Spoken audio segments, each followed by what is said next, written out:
Have you been craving a murder mystery? If so, you may want to dive into the Netflix limited series The Survivors.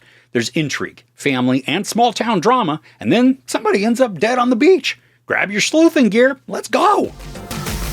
15 years ago, a storm devastated the coastal town of Evelyn Bay and took 3 young people: Kieran's older brother Finn, Mia's best friend Gabby, and Finn's friend Toby. Burdened by guilt, Kieran and Mia escaped.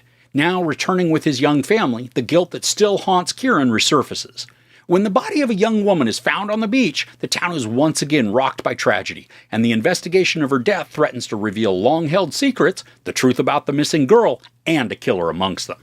So I love limited series because they're one and done, and that is perfect for a murder mystery. The Survivors, it's 6 episodes long, with each episode being about 45-ish minutes. Now there's a small but core cast that involves a few families where each has lost a loved one. Kieran lost his older brother and another friend when they were younger because the two were attempting to rescue Kieran from the rising tide at some treacherous caves during a choppy storm. During that same time, a girl went missing and then was presumed dead in the storm as well.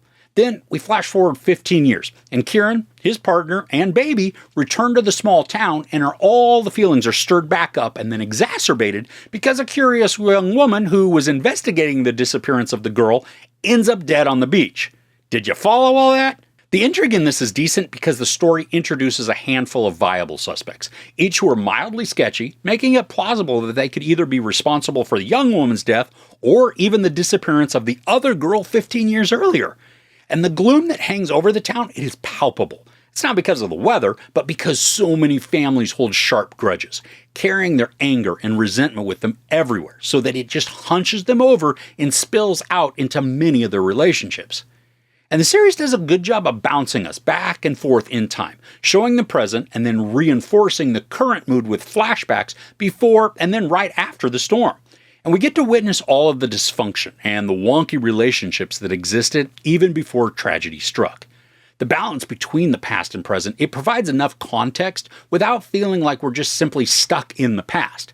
And I loved how small clues were provided through the flashbacks that were then used to either foreshadow events or point us towards solutions, even when they didn't seem obvious that that's what was happening. Now, the drama gets a bit angry and drawn out in spots, and it's most noticeable when the same hurts and suspicions are revisited multiple times. I mean, sure, we get it. People are still dealing with their grief, and it's made even more visceral by Kieran coming back to town. But there's also a point that arrives when the continued harping, it doesn't reinforce the story or the emotional investment.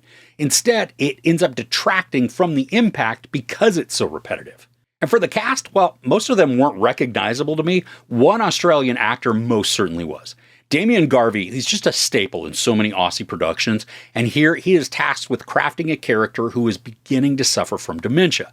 And the range of emotions and reactions that he has to provide, it's huge. And many times, he has to be able to shift immediately between 2 or more different outlooks, all while maintaining a certain level of sympathy as well as suspicion. Because this is a mystery, just about all of the characters we encounter should be considered suspects. So just because he's not always fully in the moment doesn't preclude him from doing something heinous. And I liked the moments we get with Garvey because he is vulnerable and explosive all in one go, creating some heartbreaking interactions that can be filled with ire and love simultaneously. Now, obviously, because this series deals with the deaths of several people, the general tone and mood isn't an uplifting one. But the cast does an amazing job from keeping us from just circling the bowl and then being flushed down into utter despair. There are moments of humor and camaraderie that complement and then offset the more dark and dramatic elements. Even still, though, I can see how binging this could take an emotional toll and then leave you feeling drained, even depressed. I did do the full binge, and I needed something a little lighter after. And I love me some dark and murderous stories. But I also found this to be a bit overwhelming in the emotionally dour area. Now, as far as the mystery goes, I wasn't able to guess the solution until right before the reveal. I had guessed at other areas of the story when misdirections were happening, but for the actual resolution, the story kept it pretty well obscured, making the full run of the whodunit and what happened enjoyable and engaging.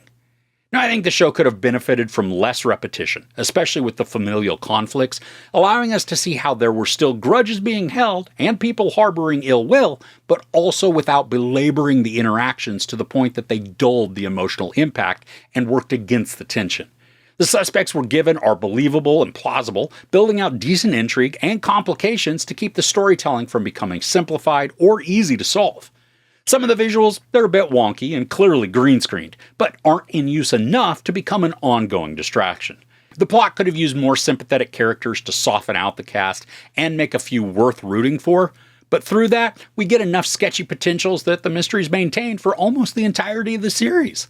There's a little sex, a tiny bit of nudity, a ton of profanity, and some violence. I give The Survivors 3.5 out of 5 couches. And this is great for a short-ish whodunit, and you can finish just knowing it's all resolved. Alright, what's on your current binge list right now? Let me know what you're watching in the comments below. If you enjoyed this review, please give it a like. Also, don't forget to share and subscribe. I'm Chris. This is Movies and Munchies. Thanks for couching with me.